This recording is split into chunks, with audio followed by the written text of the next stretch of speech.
Hola. Before we start, I could not figure out how to voice over my presentation on just the PowerPoint, so I apologize if this is a little old, I guess. Not old fashioned, but something that an old person would do. So I appreciate you hanging on with me for this, and let's get into it. So, the country that I have chosen to talk about is Mexico. I chose to talk about it because well, for starters, my girlfriend is Mexican. She's straight up from there. But also, just coming from Texas, you tend to have a lot of experiences with, like, a lot of the Hispanic people that you tend to meet are from Mexico.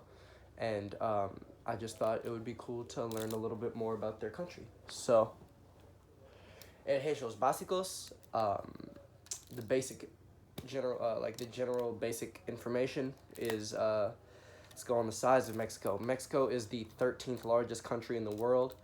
It's it's a little bigger than Texas. Texas, comparatively, Texas would cover about from here to here, but so Mexico is a little bigger than it, but both are pretty large, and so yes, Mexico covers about 1,972,000 square miles, and it has a population of 126.2 million people, which is about just over a third of the USA.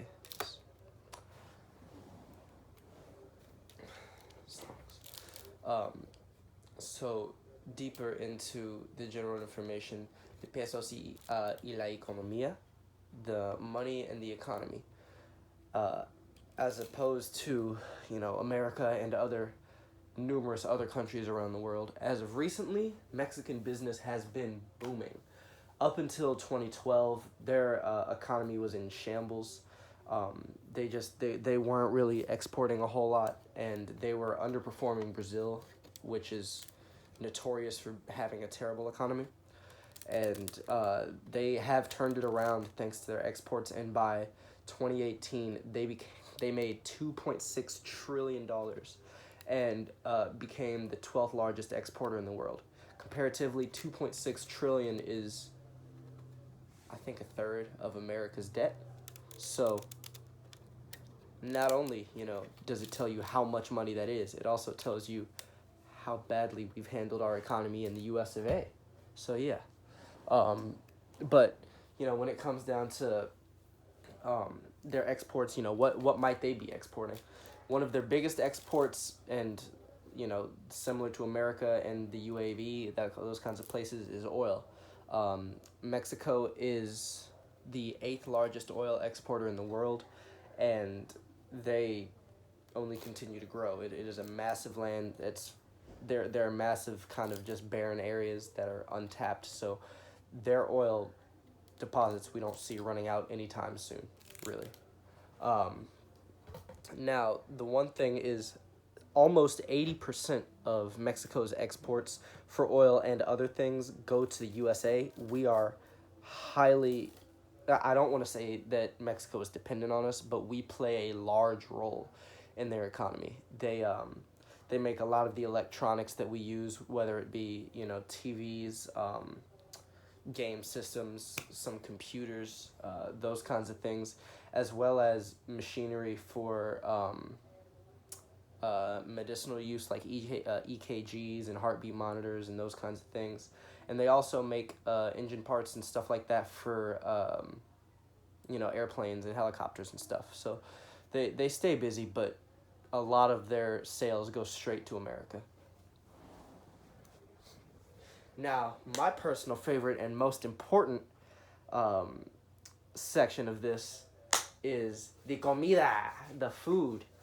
Uh, Mexican food has always been one of my favorites and will probably continue to be one of my favorites until the day I die, especially if I stay with this woman I'm with right now. Um,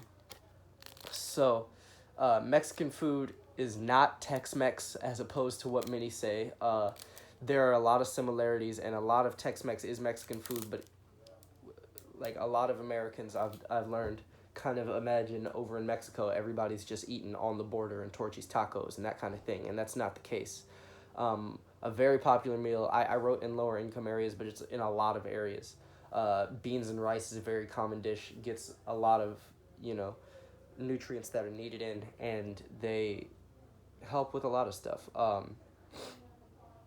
So beans and rice is a huge thing. Beans are incorporated in almost everything, and so is rice. So even if you don't have beans and rice together, there is a possibility that whatever you're eating will have beans and rice either attached to it or in it.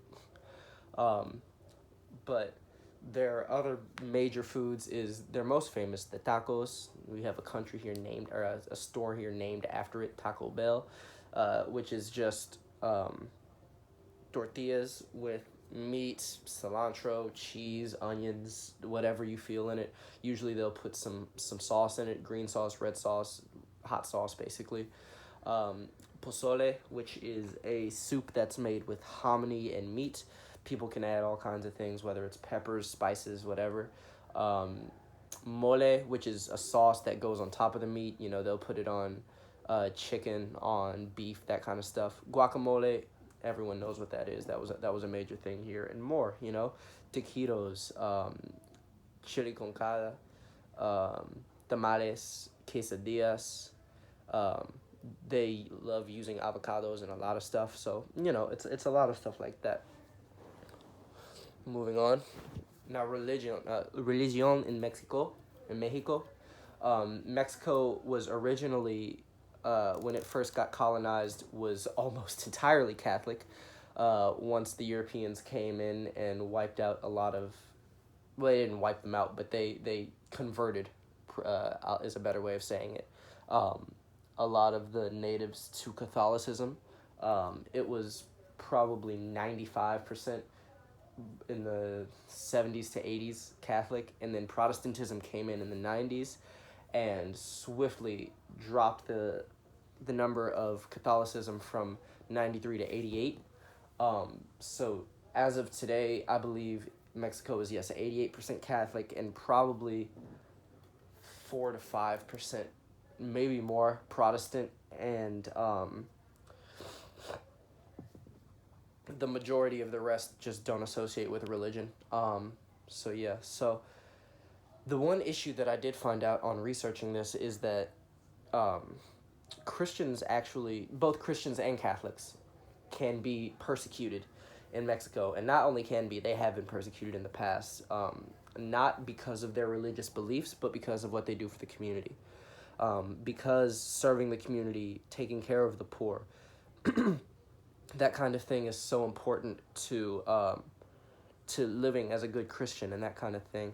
A lot of the churches and a lot of the churches over there will stay active in helping with people, and that can often offset the not the balance, but it can interfere with the crime in Mexico. So there have been numerous occasions on headlines and stuff like that where narcos have just broken into a church, shot the priest, and left. It's very tragic, but it does happen. It doesn't happen very often, but it definitely does happen. So, mi ministerio, Manos de Ayuda. Manos de Ayuda is a small ministry based in Ario de Rosales in Michoacan. It's right by the Michoacan Valley. And the reason I chose this, because nobody knows of Manos de Ayuda, is because growing up there was a family friend that we had that actually worked for Manos de Ayuda. And he has gone to be with God now, but he had a massive impact on me growing up. He was a pastor for the church that Manos de Ayuda worked at, and he did everything he could to make the people smile, to save the people. Even though I just said that some Christians could be persecuted, there were narcos and just general crime syndicates in that area who had nothing but respect for him. They loved him. So his name was Pachito. He did everything he did was with God in mind, and he actually died in the middle of a sermon, just the way he said he wanted to go out. So he led a good life, and he set a great example for us growing up, and that was kind of how I learned the Manos de Ayuda. They own an orphanage and they take care of children, but their services aren't limited just to children. They are primarily kids, but also just anybody in their vicinity. Their mission statement is "Haz brindar atención en materia de alimentación, vestida y vivienda a personas de escasos recursos económicos, así como el apoyo en su persona, interior y exterior, y través de consejerías, consejerías y conferencias en diversos temas sociales." So, put simply,